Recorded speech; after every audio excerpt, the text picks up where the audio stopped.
Teka-teki masa depan Sandy Walsh bersama Kevin McHellen akhirnya terjawab. Sandy Walsh bukan lagi bagian dari klub asal Belgia itu setelah resmi bergabung dengan Yokohama F. Marinos. Pada pengumuman yang dibuat, pihak Yokohama Marinos tidak menjelaskan durasi kontrak Sandy Walsh. Namun, pihak klub memastikan bahwa pemain timnas Indonesia itu datang dengan status transfer permanen.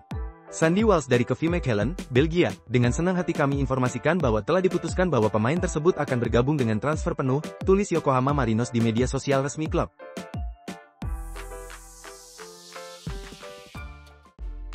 Juventus dan Manchester United dikabarkan tengah mempertimbangkan pertukaran pemain. Joshua Zirkzee dan Douglas Luiz bisa menjadi bagian dari kesepakatan pada musim panas nanti.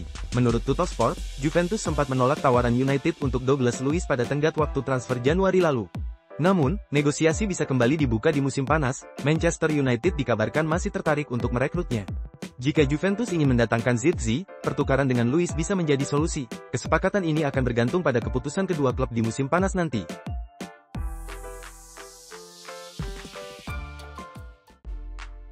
Dusan Vlahovic kembali tak mendapat menit bermain di Juventus. Ia bahkan tidak melakukan pemanasan saat timnya menang 2-1 atas Como.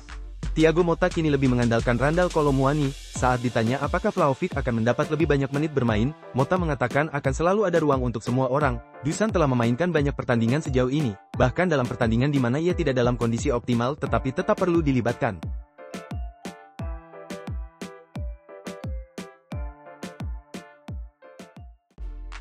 Manchester City mendapatkan kabar buruk dalam laga Piala FA melawan Leyton Orient.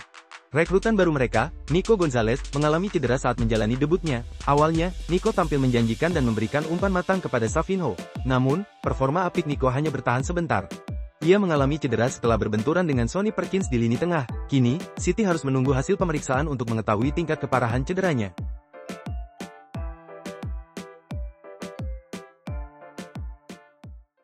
AC Milan berhasil memperpanjang tren positif mereka di Serie A. Dalam lawatan ke markas Empoli, Rossoneri sukses mengamankan kemenangan dengan skor 2-0. Pertandingan yang digelar minggu ini menjadi panggung bagi debut manis Santiago Gimenez bersama Milan di Serie A. Kerjasama apik dengan Christian Pulisic di lini depan membuahkan gol indah yang menjadi penutup kemenangan Milan.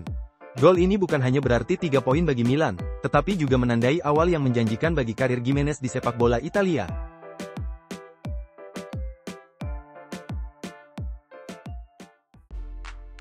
Antony langsung tampil mengesankan di Real Betis. Pemain asal Brasil ini menunjukkan performa luar biasa sejak bergabung dengan klub La Liga tersebut. Dalam 2 pertandingan awalnya, ia sudah meraih 2 penghargaan MVP La Liga. Ini merupakan pencapaian yang belum pernah ia raih di Manchester United. Gol pertamanya untuk Betis juga membuat Antony sudah mencapai 20% dari jumlah golnya di Premier League bersama Manchester United. Meski tampil impresif di Spanyol, Antony tetap berstatus pemain pinjaman. Namun, Antony sempat mengisyaratkan keterbukaan untuk bertahan di Betis.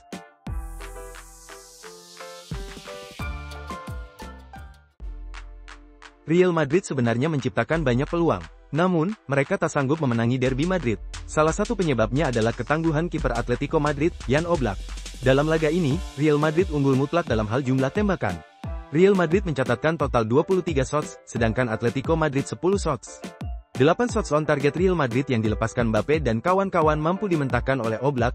Oblak tampil luar biasa. Tak sedikit yang menganggap bahwa kiper Atletico Madrid itu seharusnya terpilih sebagai man of the match.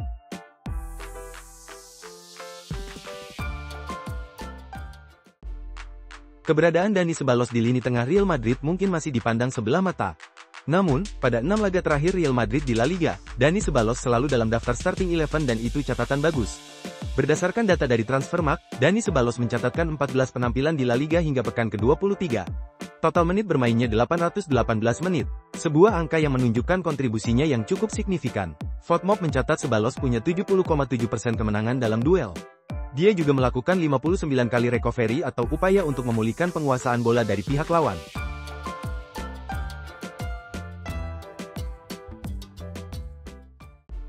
Julian Alvarez mencuri perhatian pada laga pekan ke-23 La Liga. Pada duel di Bernabeu itu, pemain asal Argentina mencetak 1 gol yang sempat membawa Atletico Madrid unggul atas Real Madrid. Dibeli dari City dengan harga 75 juta euro, dia memberikan kontribusi yang cukup besar bagi kemajuan Los Colchoneros pada musim ini. Nah, di luar lapangan, ada yang menarik dari sosok Alvarez. Juara Piala Dunia 2022 itu dapat julukan Superman yang mengacu pada tokoh dari Marvel Comics. Julukan ini diberikan oleh salah satu saudara kandung Alvarez ketika ia masih kecil, sekitar usia 4 atau 5 tahun. Mereka terkesima melihat kecepatan dan kelincahannya saat bermain bola.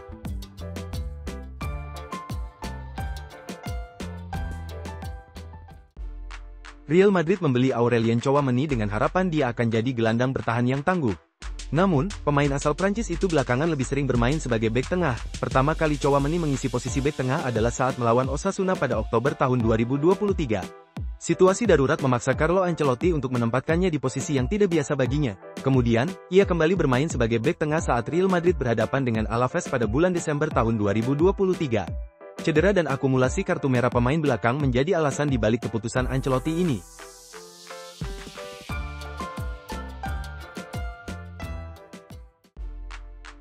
John Duran baru saja melakoni debutnya di Saudi Pro League dan menandainya dengan gol, yang ia rayakan bersama-sama Cristiano Ronaldo. Duran merasa seperti sedang main game FIFA saja, aku kayak sedang main career mode di game FIFA, aku bisa merayakan gol-gol bersama dengan Cristiano Ronaldo. Ucap John Duran usai pertandingan, seperti dilansir Gol.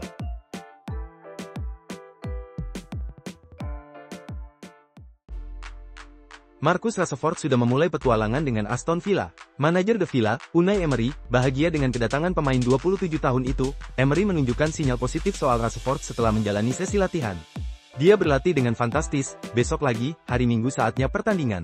Kami akan menikmati setiap langkah dan di masa depan hanya dibangun dengan masa sekarang. Saya senang dengan yang kami lakukan di bursa transfer, saya sangat bahagia dengannya. Kata Emery di Mirror.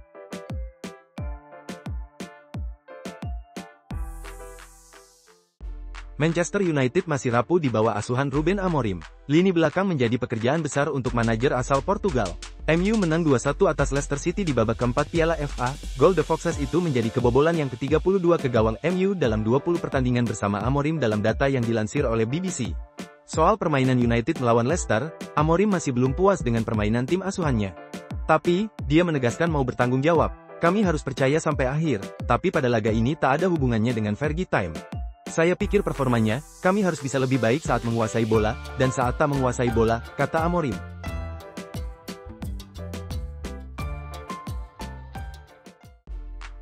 Enzo Maresca membuat pernyataan menohok soal Joao Felix. Manajer Chelsea itu mengaku tak merindukannya. Chelsea melepas Felix di bursa transfer musim dingin ini.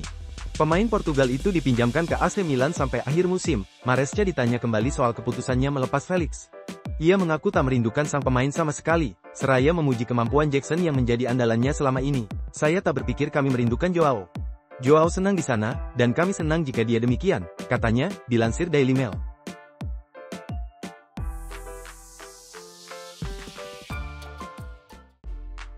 Tijani Reinders berkembang jadi sosok penting di permainan AC Milan. Berambisi juara bersama Rossoneri, ia beri sinyal segera teken kontrak baru, ia masih terikat kontrak hingga Juni tahun 2028. Tapi Milan boleh jadi menyadari ada risiko kehilangan sang pemain, sehingga menyiapkan kontrak baru. Tijani Reinders sendiri sangat tidak keberatan dengan ide bertahan lebih lama di Milan. Target saya adalah memenangi trofi sebanyak mungkin, menuliskan nama saya di buku sejarah. Saya harap bisa melakukan itu di Milan, yang akan segera saya perpanjang hubungannya, ujarnya kepada France Football.